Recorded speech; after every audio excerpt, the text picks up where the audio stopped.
At least in the national press today, your thoughts on Michael Moore's film. I know I read at least in the Current you haven't viewed it yet, but I guess, and I haven't seen it yet, but I guess you are somewhat of a target in there.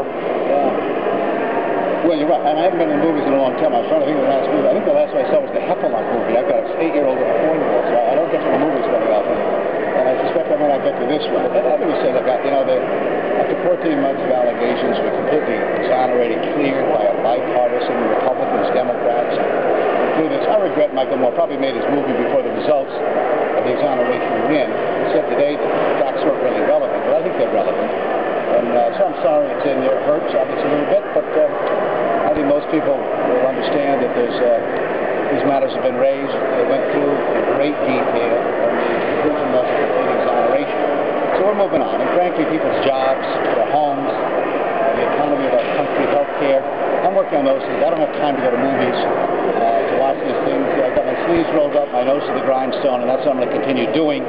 And that's what I think people want me to worry about, not Michael Moore's movie. He always has an agenda. Do you think that the release of this before a primary is a little suspect in that regard? Do you think he did that purposely? Or I've never met the man. I've never known him. I don't know anything about him. He never called me ahead of time. He never asked me to comment on this at all or respond to it in any way. And it's just his choice. It's a movie. So I don't want to dwell on it.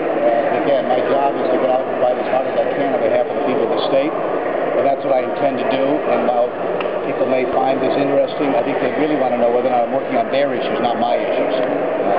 My intention is to go out and work on their issues, get them back to work, make sure they can keep their homes, they can educate their kids, and if they get sick, they don't go broke in the process, and that's my job.